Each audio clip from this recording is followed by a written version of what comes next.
आम कथा हवा ओडिया यात्रा जगतर जड़े आगधाड़र खलनायक सी होती लोकनाथ लेंका भल मनीष खोजा चलती नाटक जी शुणी देखी ऑडियो कैसेट तार बहुत लोकप्रिय होता से भल मनीष खोजा चलती नाटक से राताराति स्टार बनी जाते से आम सहित अच्छे आम सहित कथा हवा बोधे आप माने भद्रक स्वयं शासित महाविद्यालय बर्तमान जोड़ा भद्रक महाविद्यालय पाठ पढ़ुले माने +3 फेल होगा आप पाठ पढ़ा डोरी बांधी थे ना आगू बढ़ी थे आम बेले आईए बीए थिला +3 +2 नथिला 11th एकादश श्रेणी मैट्रिक पास 74 तापर आईए बीए 2 वर्ष फेल होला कौन कले बीए फेल हो गला पर मु सीधा भुवनेश्वर रे संगीत नाटक महाविद्यालय एडमिशन पाई एडवर्टाइजमेंट बाहर मुझे फॉर्म किणी फिलअप कर पकईदे आसली इंटरव्यू देली इंटरव्यू रे सिलेक्ट हो गली सेठी 2 वर्ष डिप्लोमा कली ड्रामा डिप्लोमा से आमर लेक्चर थिले विजय महांती अजित दास दलगोविंद रथ आफ्टर डिप्लोमा मु कौन करी यही समय विजय महांती मत कहले जे तुम गोटे कम कर लेखा पड़े जाओ एनएचडी अप्लाई कर एनएचडी मुझे अप्लाई करी एनएचडी सक्सेस हो पारे से वर्ष 2 जन ओडिशा सिलेक्ट हेले Chakradhar Jena man of Baleswar Gopalpur area और सत्यव्रत राउत मैन ऑफ सुजनपुर जाजपुर जिला तापर मते विजय सार कहले किसी मु सिलेक्ट हो पारे कहले तुम गोटे कम कर अन्नपूर्णा थिएटर चल जाओ कहीं मु घर जो बीए फेल हो गली समस्त मो बिगिड़े तो ड्रामा डिप्लोमा कर बाहर समस्त कहले अरे बाबा डाक्तरी पाठ पढ़ले डाक्तर हम इंजीनियरिंग पाठ पढ़ले इंजीनियर हम ड्रामा नाटक गोटे पाठ पढ़ले कौन हम एमती बहुत कथा कही यही सब मन भर रखी घर को फेर मतलब अन्नपूर्णा थिएटर को जाइए यात्रा को आसले अन्नपूर्णा थिएटर को मसीहा पड़े यात्रा के अन्नपूर्णा थिएटर 1981 जॉइन कली 1987 छाड़ी कारण अन्नपूर्णा थिएटर धीरे धीरे रिड्यूस कला प्रोग्रेसिव वार किसी है सेठी जो मैंने पुराणा दुखीराम स्वाई व्योमकेश त्रिपाठी दुर्लभ चंद्र सिंह लक्ष्मी नारायण पात्र बुलबुल नित्यानंद दास एम सब थे से रेडियो टीवी सिनेमा से सब अटेंड करती सहित थिएटर करती तापर देखिली मुझे आस्ते आस्ते से प्रोग्रेसिव कार्य किसी है यात्रा आस्ते आस्ते डेभलप करता है से समय जगतसिंहपुर पार्वती गणनाट्यर सेकेंड पार्टी सत्यव्रत महापात्र आनुकूल्य आरंभ है त्रिनाथ गणनाट्य से आसी जॉइन करी प्रथम नाटक कौन था फास्ट नाटक दुखीराम स्वाई डायरेक्शन 7 टंकार संतान लेखक भैरव गांगुली आपणकर जो नाटक थिला भल मनीष खोजा चली यही नाटक मंचस्थ करने पर बोधे ओडिशार समस्त दर्शक जानिले जे लोकनाथ लेंका जड़े माने भल खलनायक आगधाड़र नेता से डायलॉग मॉड्युलेशन जमती थिला से जे भल मनीष खोजा चलुची जो माने गांधी जयंती मद पीवा बांति करवा से सब सीन गुड़ाक आप माने करते बोधे तार वीडियो कैसेट बाहर ऑडियो कैसेट जहाँ आम शुणीलु माने लोकनाथ लेंका को भल मनीष खोजा चलती नाटक पूर्व दर्शक जानी ना तापर जानिले नहीं से भल मनीष नाटक से वर्ष मोर यात्रा जगतर त्रिनाथ गणनाट्य रही 2 वर्ष पर अनंत ओझा आसिले नाटक लिखापी डायरेक्शन देले स्वर्गत अक्षय महांती काश्यप से चरित्र पड़ा नाना गुंडा चरित्र सेटा देखा नेगेटिव तार काम गुड़ाक positive style of talking negative सेटा हूँ 92 रे महेंद्र दास स्टार पाल्टी गलानी सेतु महेंद्र दास स्टार है नहांती हवा हवा उपरे बोधे एमती ऑडियो कैसेट तो तला हाँ ऑडियो कैसेट से स्टार है हां से के से माने भल मनीष खोजा चलचर किसी संलाप कहबे भल मनीष खोजा चलचर संलाप हो गोटे संलाप मु जोठी जाए समस्त कहते मुझे संलापटी कहूँ मो चरित्र नाना गुंडा पैसा नहीं मनीष मारे पीजी करुवा गोटे झील बारंबार मो घर को आसे सहर उपातरे मो घर भंगा घर सी मत पचारा तुम एभली रिस्क कहीं नौ पुणी गांधी मूर्ति घरे रखी पूजा करुच मद पीऊच टंका नहीं मनीष आणुच कहीं कौन पाए मो घर के भयर आसती कि से झीटा साहस करके आसी मत ये क्वेश्चन कला मुझे प्रश्नर उत्तर दूची मो पाई किए रिस्क नहीं थिला बे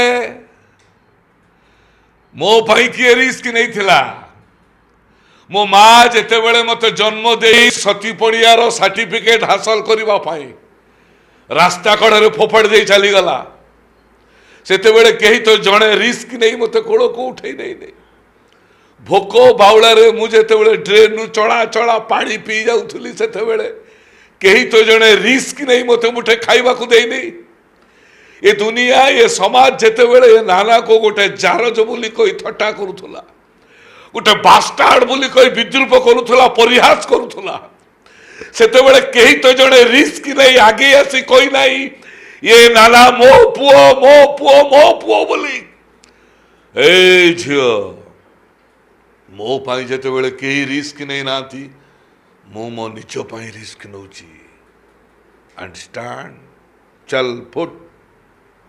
ଦେଖନ୍ତୁ ଏ ଡାଇଲଗ୍ କହିଲା ବେଳେ ଆପଣ ଆଖିରୁ ଲୁହ ଝରିଗଲା। ମାନେ ଏଠି ତ ଗ୍ଲିସେରିନ୍ ଆପଣ ମାରିନାହାନ୍ତି। ପ୍ରକୃତରେ ମାନେ ଜଣେ କଳାକାର ଆଖିରୁ ଲୁହ କେତେବେଳେ ଝରେ? ମାନେ ସେ ଚରିତ୍ର ଭିତରେ ହଜିଗଲେ ନା କେମିତି ଲୁହ ଝରୁଛି? ଏ ଚରିତ୍ର ଭିତରେ ହଜିଗଲେ ଲୁହ ଅଟୋମେଟିକ୍ ଆସିବ। ତାପରେ ଆଉ ଗୋଟେ ବଡ଼ କଥା, ଯିଏ ଯେଉଁ ମେଣ୍ଟାଲିଟିର ସେଇ ମେଣ୍ଟାଲିଟିର ଚରିତ୍ର ଯଦି ମିଳିଗଲା ସେ ଅଭିନେତା ନିଶ୍ଚୟ ସକ୍ସେସ୍ ପିଲର ପାଖରେ ପହଞ୍ଚିଯିବ। ତେଣୁ ମୋ ଚରିତ୍ର ଗୁଡ଼ାକ ସାଧାରଣତଃ ଏଗ୍ରେସିଭ୍ ହେଲେ ମୋତେ ଭଲ ଲାଗେ। ନାନା ଗୁଣ୍ଡା ସହିତ ଲୋକନାଥ ଲେଙ୍କାଙ୍କର ତ କିଛି ସମନ୍ୱୟ ନାହିଁ ନା, ସାମଞ୍ଜସ୍ୟ ନାହିଁ।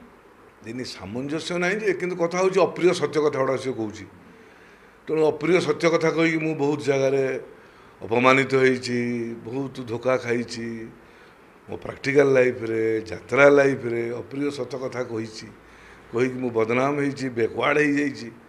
ତେଣୁ ସେ ନାନାଗୁଣ୍ଡା ଚରିତ୍ରଟା ଅପ୍ରିୟ ସତ୍ୟ କଥା କହେ। ମୋତେ ସେଥିପାଇଁ ସେ ଚରିତ୍ରଟା ଭଲ ଲାଗେ। ସେଇଥିପାଇଁ ସେ ଚରିତ୍ରରେ ମୁଁ ଏପେକ୍ସକୁ ଯାଇଥିଲି, ହାଇଟ୍କି ଯାଇଥିଲି। ଆଉ ଦେଖନ୍ତୁ ଆପଣ ଯେତେବେଳେ ଯାତ୍ରା ଜଗତରେ ପାଦ ଦେଲେ ମାନେ 1988 ମସିହାରେ, ସେତେବେଳେ ବୋଧେ ମାନେ କୌଣସି ଯାତ୍ରା କଳାକାର ଆରିଷ୍ଟୋକ୍ରାସି କ'ଣ ଜାଣିନଥିଲେ। ମୁଁ ଏଇ କଥା କହୁଛି, କୌଣସି ଯାତ୍ରା କଳାକାର ନିଜସ୍ୱ କାର୍ କିଣିବା ବା ଶୀତତାପ ନିୟନ୍ତ୍ରିତ କାର୍ରେ ଯିବା ଆସିବା କରିବା ସେତେବେଳେ ନଥିଲା। ବୋଧେ ମହେନ୍ଦ୍ର ଦାସ ପ୍ରଥମ କରିକି ବୋଧେ ଯାତ୍ରା ଜଗତରେ, ଓଡ଼ିଆ ଯାତ୍ରା ଜଗତରେ ଯିଏକି ଆରିଷ୍ଟୋକ୍ରାସି କ'ଣ ଆମେ ଜାଣିଥିଲୁ। ମାନେ ଲୋକନାଥ ଲେଙ୍କାଙ୍କ ପାଖରେ ଆରିଷ୍ଟୋକ୍ରାସିଟା କେବେ ପହଞ୍ଚିଥିଲା? ରେ ମୋ ପାଖରେ ଆରିଷ୍ଟୋକ୍ରାସି ଏବେ ବି ପହଞ୍ଚି ନାହିଁ। କିନ୍ତୁ କଥା ହେଉଛି କ'ଣ କି, ମାନେ ପ୍ରକୃତରେ ଗୋଟେ କଥା କହିବାକୁ ଗଲେ ମୋ ସମସାମୟିକ, ମୋ କଣ୍ଟେମ୍ପୋରାରୀ ବା ମୋର ଜଷ୍ଟ ତଳ ବ୍ୟାଚ୍ ଯେଉଁମାନେ ବର୍ତ୍ତମାନ ଯାତ୍ରାର ଆଗ ଧାଡ଼ିରେ ଅଛନ୍ତି ସବୁ, ଫର୍ ଏକ୍ଜାମ୍ପଲ୍ ଗୌର ଦାସ, ବାପି ପଣ୍ଡା, ସୁଭାଷ ବେହେରା, ମୋ କଣ୍ଟେମ୍ପୋରାରୀ ବା ମୋ ସମସାମୟିକ ଦୈତାରୀ ପଣ୍ଡା, ଏମିତି ଏଇମାନେ ସବୁ ମୁଁ ଫିଲ୍ କରିଛି ମୋ କଣ୍ଟେମ୍ପୋରାରୀ ଯେଉଁମାନେ ବା ମୋ ଜୁନିୟର ଜଷ୍ଟ ଯେଉଁମାନେ, ଏମାନେ ସମସ୍ତେ ମୋ ଜାଣିବାରେ ଯାତ୍ରାକୁ ଆସିଥିଲେ ଯାତ୍ରା ପାଇଁ। ବର୍ତ୍ତମାନ ଗୋଟେ ପିଲା ଯଦି କ୍ରିକେଟ ଖେଳିବ ସେ ଆଖି ଆଗରେ ରଖିବ ରୋହିତ ଶର୍ମା ଆଉ ବିରାଟ କୋହଲି କେତେ ପଇସା ନେଉଛନ୍ତି। ସେଇଟା ରଙ୍ଗ କନସେପ୍ସନ୍। ଆଖି ବୁଝିକି କ୍ରିକେଟକୁ ଭଲ ପାଇକି ଖେଳିଲେ ଅଟୋମେଟିକ୍ ବିରାଟ କୋହଲି ନୁହଁ ସଚିନ ତେନ୍ଦୁଲକର ଉପରକୁ ପଳେଇବ। ତେଣୁ ଯାତ୍ରାକୁ ଭଲ ପାଇକି ଆମେ ଆସିଥିଲୁ ଯାତ୍ରା କରିବା ପାଇଁ, ଯାତ୍ରାରେ ରହିକି ଆରିଷ୍ଟୋକ୍ରାସି ମେଣ୍ଟେନ୍ କରିବା ପାଇଁ ଆସିନଥିଲୁ। ଭଲ ମଣିଷ ଖୋଜା ଚାଲିଛି ନାଟକ ପରେ ଲୋକନାଥ ଲେଖାଙ୍କ ପାରିଶ୍ରମିକ କେତେ ଗୁଣ ହେଇଗଲା? ଭଲ ମଣିଷ ଖୋଜା ଚାଲିଛି ପରେ ମୋର ପାରିଶ୍ରମିକ ସେତେ ବଢ଼ିଲାନି ଅବଶ୍ୟ, କିନ୍ତୁ ମୁଁ ଲୋକମାନଙ୍କ ପାଖରେ ପରିଚିତ ହେଇଗଲି। ନାଇଁ ସେଇ ପାର୍ଟିରେ ବଢ଼ିଲାନି। ମୁଁ ଯେଉଁ ପାର୍ଟିରେ ତ୍ରିନାଥଗଣ୍ଡ ଥିଲି ବଢ଼ିଲା, ଅଳ୍ପ କିଛି ବଢ଼ିଲା, ଧୀରେ ଧୀରେ ବଢ଼ିଲା। ମୁଁ ଛାଡ଼ିଲି 92ରେ ଭଲ ମଣିଷ, 98ରେ ଛାଡ଼ିଲି ଯେଉଁ କୋଣାର୍କ ଗଣ୍ଡନାଟ୍ୟକୁ ଆଇଲି, ସେଇଠି ମୋର 2 ଗୁଣା 3 ଗୁଣା ଦରମା ବଢ଼େଇକି ମୁଁ ଆସିଲି। ନାଇଁ କୋଣାର୍କ ଗଣ୍ଡନାଟ୍ୟ ସେ ନଥିଲେ। ପ୍ରଥମ ବର୍ଷ ଯେତେବେଳେ କୋଣାର୍କ ଗଣ୍ଡନାଟ୍ୟ ଆରମ୍ଭ ହେଲା ଦୈତାରୀ ପଣ୍ଡା ନଥିଲେ, ମୁଁ ଆସିଲି। ମୁଁ ରହିବାର ବର୍ଷ ପରେ ପ୍ରଯୋଜକଙ୍କୁ କୁହାବଲା କରି ମୁଁ କହିଲି ପାର୍ଟିକି ନମ୍ବର 1 କରିବାକୁ ହେଲେ ନମ୍ବର 1 ଅଭିନେତାକୁ ଆଣନ୍ତୁ। ଲୋକନାଥ ଲେଙ୍କା କ'ଣ ନମ୍ବର 1 ଅଭିନେତା ମୁଁ ଯଦିଓ, କିନ୍ତୁ ସେମିତି ଆଉ ଜଣେ ସେମିତି କେଉଁ ଷ୍ଟାର ନହେଲେ ପାର୍ଟିଟା ନମ୍ବର 1 ହେଇପାରିବନି। ଆଉ ଗୋଟେ କଥା ଯେ ଯାତ୍ରା ଜଗତର ଗ୍ରୀନ୍ ରୁମ୍ର ଭିତରି କଥା କିଛି କୁହାଯାଏ ଯେ କଳାରେ ଟିକେ କଳଙ୍କ ଥାଏ। ମାନେ ଗ୍ରୀନ୍ ରୁମ୍ରେ ଟିକେ କାହା ନାଁ ସହିତ କାହା ନାଁ ଯୋଡ଼ି ହେଇଯାଏ। ଆପଣ ସେ ହିରୋ କୁହନ୍ତୁ, ନାୟକ କୁହନ୍ତୁ, ବହୁତ ସମୟ ଚର୍ଚ୍ଚାକୁ ଆସନ୍ତି। କିଛି କୌଣସି ନାୟିକା ସହିତ ଖଳନାୟକଙ୍କର ଗୋଟେ ସମ୍ପର୍କ ଯୋଡ଼ି ହେଇଯାଏ, ନାୟକ ସହିତ ନାୟିକାଙ୍କର। ଲୋକନାଥ ଲେଙ୍କାଙ୍କର ସେମିତି କିଛି କଳଙ୍କ ଅଛି ନା ନାହିଁ? ହଁ, ମୋର କଳଙ୍କ ନାହିଁ କାହିଁକି, ମୋ ଜୀବନରେ କଳଙ୍କ ଅଛି। କ'ଣ କଳଙ୍କ? ସେଇଟା ହେଉଛି ଶୁଭମ ଗଣନାଟ୍ୟରେ ବାଇଦିବା ଗୋଟେ ଏମିତି ଲେଡି ଆର୍ଟିଷ୍ଟ ସହିତ ମୋର ଏମିତି ସାମୟିକ ମାସେ 2 ମାସ ଏମିତି ଗୋଟେ ସମ୍ପର୍କ ହେଇଯାଇଥିଲା। ସେଥିପାଇଁ ମୁଁ ବହୁତ ଅନୁତପ୍ତ। ନାଇଁ ଆଫ୍ଟର ମ୍ୟାରେଜ୍ ମୋର 2ଟା ଝିଅ ପରେ ଜନ୍ମ ହେଲା ପରେ ଏଇ ଅନ୍ୟମନସ୍କ ହେଇକି କେମିତି ଗୋଟେ ହେଇଯାଇଥିଲା। ସେଥିପାଇଁ ମୁଁ ଅନୁତପ୍ତ। ମିଡ଼ିଆ ଜାଣିଥିଲେ କଥା? ନା, ସେତେବେଳେ ମିଡ଼ିଆ ଏତେ ଡେଭଲପ୍ କରିନଥିଲା, ମିଡ଼ିଆ କିଛି ଜାଣିନଥିଲା। କୋଉ ମସିହାର କଥା? ସେଟା ହେଉଛି 2003 କି 2004ରେ। ମାନେ କ'ଣ ହେଲା ସେ ମ୍ୟାରେଡ୍ ଲେଡି ଥିଲେ ନା ଅନମ୍ୟାରେଡ୍? ନାଇଁ ନାଇଁ ଅନମ୍ୟାରେଡ୍। ବିବାହ କଲେ ଆପଣ, ସିଏ ଆପଣଙ୍କୁ ମାନେ ପର୍ପୋଜ କଲେ ନା ଆପଣ ତାକୁ ପର୍ପୋଜ କରିଥିଲେ? ନାଇଁ ସେଇଟା ଠିକ୍ ଭାବରେ କହିହେବନି ଯଦିଓ, କିନ୍ତୁ ହେଇଯାଇଥିଲା। ମୁଁ କାହିଁ କହିବି ଗୋଟା ମାନେ ଭୁଲ ତାର ବୋଲି, କିନ୍ତୁ ସେଇଟା ମୋ ତରଫରୁ କିଛି ବି ଥିଲା, ସେଥିପାଇଁ ସେମିତି ଗୋଟେ ହେଇଗଲା, ଯାହାଫଳରେ କି ମୁଁ ବହୁତ ଅନୁତପ୍ତ। କାହିଁକି ଅନୁତାପ କରନ୍ତି? ଚରିତ୍ରର ମାନେ କ'ଣ? ମାନେ ଦୈହିକ ସମ୍ପର୍କ ରଖିଲେ ଚରିତ୍ର ଖରାପ ହେଇଯାଏ? ନାଇଁ, ନାଇଁ, ନାଇଁ। କେହି କାହାକୁ ଭଲ ପାଇଲେ କ'ଣ ଚରିତ୍ର ଖରାପ ହେଇଯାଏ? ଭଲ ପାଇବାଟା ଖରାପ ହେଇନି, କାରଣ ମୁଁ ଭଲ ପାଇକି ବିବାହ କରିଥିଲି। ଭଲ ପାଇବାଟା ଜୀବନର ଥରେ ଆସେ, ଦ୍ୱିତୀୟ ଥର କେମିତି ଭଲ ପାଇବି ମୁଁ? ତାହେଲେ କେମିତି ହେଇଗଲା ଆପଣଙ୍କର? ସେଇଟା ଭଲ ପାଇବା ନୁହଁ, ସେଇଟା ଆଉ ଗୋଟେ କାରଣରେ ଏମିତି କ'ଣ କେମିତି ହେଇଗଲା। ଆଉ ଏ କଥା ଆପଣଙ୍କ ପତ୍ନୀ ଜାଣିଛନ୍ତି?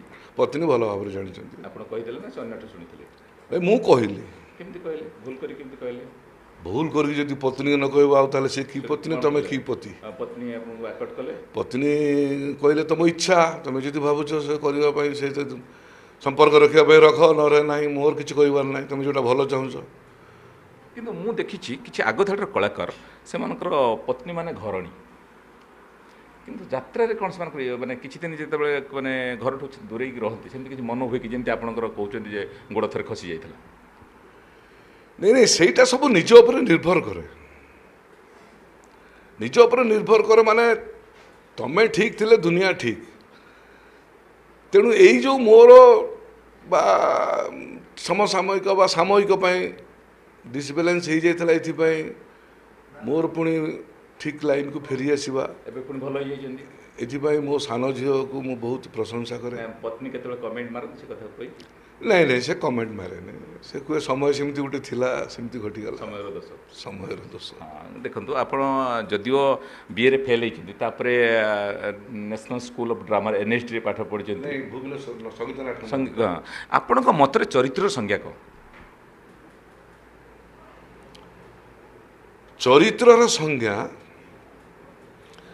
ଏ ସୃଷ୍ଟିରେ ଯେତେ ଘଟଣା ଘଟି ଯାଉଛି,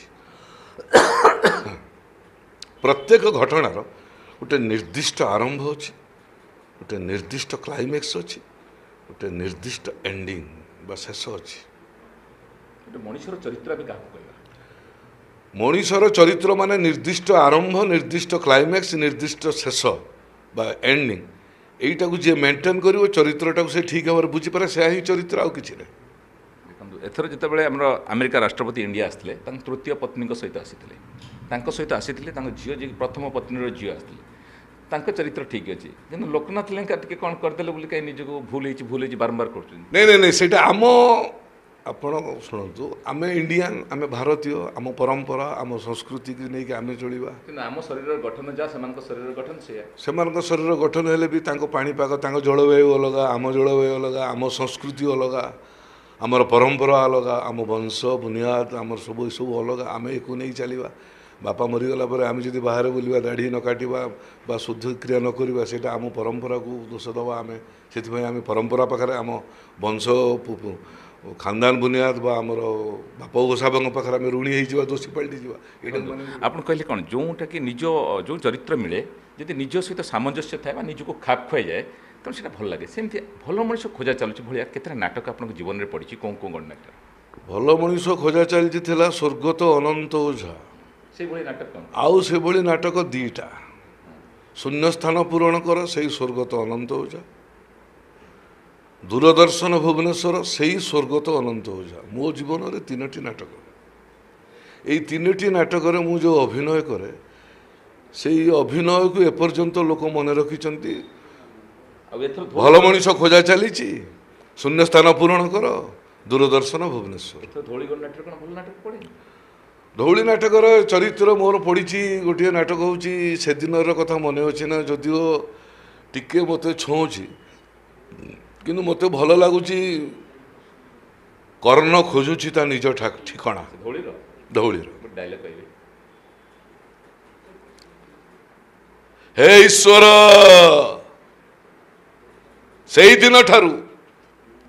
ସେଇଦିନଠାରୁ ମୁଁ ଭଲ ମଣିଷ ଖୋଜୁଛି। ସେଇଦିନଠାରୁ ଭଲ ମଣିଷ ବଦଳରେ ମୁଁ କେବଳ ଖରାପ ମଣିଷ ଖୋଜୁଛି। ଭଲ ମଣିଷ, ଖରାପ ମଣିଷ ସବୁ ଖୋଜି ଚାଲିଛି। ମୋ ଜୀବନ ପର୍ଯ୍ୟନ୍ତ ମୁଁ ସେଇଦିନଠାରୁ ଆରମ୍ଭ କରିଛି ଭଲ ମଣିଷ ଖୋଜିବା। ଗାଁ ପରେ ଗାଁ, ସହର ପରେ ସହର, ସବୁଠି ମୁଁ ଭଲ ମଣିଷ ଖୋଜୁଛି। हेले जणे हेले मते एपर्यंत भल मनीष मिलूना अतीत मु दिने गोटे मर्डर करी दुनिया ए समाज मते कहला मु गोटे खुनी मर्डरर गुंडा बदमाश खराब मनीष किंतु जो माने चोरी करुछंती मिछ कहउछंती दिन दीपर डकायती करुछंती स्कूल फेरंता नाबालिका मानक जो माने धर्षण करुछंती से माने कौन खराब मनीष नुहंती कहतु ईश्वर कहतु जो माने भल पाई प्रेम करी भूली जाउछंती कुआरी बयसर चोरा प्रेम करी निज पाप को लुचेइबा पाई सती पणियार सर्टिफिकेट हासिल करबा पाई कला छुआ को रास्ता कड़े बड़ जंगल में फोपाड़ी दे चली जाउछंती से माने कौन खराब मनीष नुहंती कहतु ईश्वर मो प्रश्नर उत्तर दियंतु कामिनी छाड़बीनी तते मु तो भल मनीष हवा चाहिए किंतु तू मो हाथ में मद बोतल आ भुजाली धरई देलु छाड़बीनी तते आज अनाल पार्जोषित जीवन आकाश में गोटे अशांत ग्रह ही घूरी बुल यस अशांत ग्रह भल मनीष खोज चलते लिंक रोचे बोधे संलाप यहाँ हाँ टे लिंक रोचे भल मनीष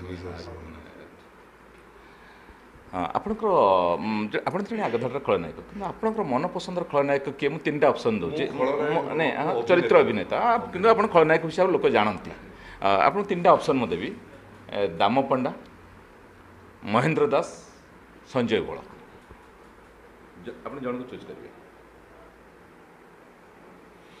महेंद्र दास भल खलनायक दैतरी पंडा महेंद्र दास भितर किए भल हम दैतरी पंडा नायक तीन टा मुझे ऑप्शन देवी आप जन को चूज करेंगे सुरेश पंडा सुभाष बेहरा विनोद नाथ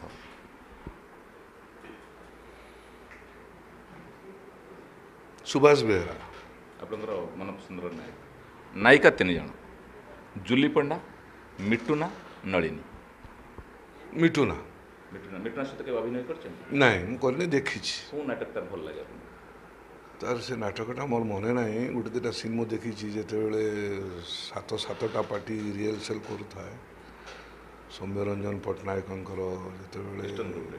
जो मु येलो रे थी हाँ से ना कथा जदि एमती चरित्र से अभिनय विषय ना कि अभिनय मत भल लगे शेष इच्छा कौन मोर शेष इच्छा एमती अभिनय चली अभिनय जो दिन हाथ गोड़ बंद हो रंगमंच मत प्रत्याख्यान कर से दिन मो घरे बसीजी मो मिसेस मिसेस तो निजे तैयारी करटा भी ट्रस्ट हो जाइए श्री माँ अरविंद पूर्णांग शिक्षा केन्द्र गोटे स्कूल अच्छी से 150 पाखापाखि पिला पाठ पढ़ुं तेणु से शेष जीवनटा काटि से स्कूल को जीवा आसा करी घर पाखर से 2 किलोमीटर 2.5 किलोमीटर आज्ञा मंचर सीना बेल मिले माने यात्रा पटर बेल मिले तो जीवे हाँ बेल मिले जी बेल न मिले बेल दर्शक चाहते प्रयोजक चाहते से पर्यटन रहा असुविधा किसी ना बर्तमान गोटे खोला कथा मुझे कहूँ मोर वर्तमान यात्रा को कहवाक सत कथा कहवाक गले मु वर्तमान द्वितीय धाड़ी यात्रार वर्तमान जो रेंज बा जो हिसाब से यात्रा कलाकार मान अभिनय कर दरमा पत्र नौ से हिसाब से मु वर्तमान अच्छी C+ किंबा B ग्रेड किंतु रहीकि भी मु वर्तमान यात्राटा को उपभोग करुँची स्वल्प पैसा पाई गाड़ी टे करी ड्राइवर टे रखी यात्राटा को मुझे उपभोग करुँची मोर जो मैंने जूनियर सब अच्छा से मैंने मत बहुत सम्मान दौरान से मैंने नाटक को कांधरे बोहुंट किंतु मुझे मोर से खटिया बयस चली जाइए किंतु मु जो जो चरित्र पाऊँगी से चरित्र अभिनय करुँची आउ मु यात्राटा को उपभोग करुँची एमती आउ 2-4 वर्ष मुझे उपभोग कर सुजोग मिलू जो दिन सब मना करदे घरे रही किसी भावार ना धन्यवाद से बहुत कथा माने मन खोलिकी सी आम निकट में प्रकाश कले एपरिक कलाकार जीवन भितर जो कलंक आसी किभली भाव में विवाह पर पिलार बापा बनवा पर जे भूल से करते से कथा मध्य सी आज कैमरा आगे कहीदे केमी से अबाट को चली जाए माने भाषा से अबाट था पत्नी और झील पुणी से ବାଟକୁ ନେଇ ଆସିଥିଲେ ଆଉ ତାଙ୍କ ଶେଷ ଜୀବନ ହେଉଛି ମଞ୍ଚ ଯେତେ ପର୍ଯ୍ୟନ୍ତ ତାଙ୍କୁ ଚାହୁଁଥିବ ସେ ମଞ୍ଚରେ ଅଭିନୟ ଜାରି ରଖିଥିବେ ଆଉ ଶେଷରେ ତାଙ୍କ ଯେଉଁ ପତ୍ନୀଙ୍କ ଦ୍ୱାରା ଯେଉଁ ମାନେ ଶିକ୍ଷାଶ୍ରମ କରାଯାଇଛି ଶେଷ ଜୀବନ ବା ଶେଷ ନିଶ୍ୱାସ ସେଇଠି ତ୍ୟାଗ କରିବେ ବୋଲି ତାଙ୍କର ଆଶା।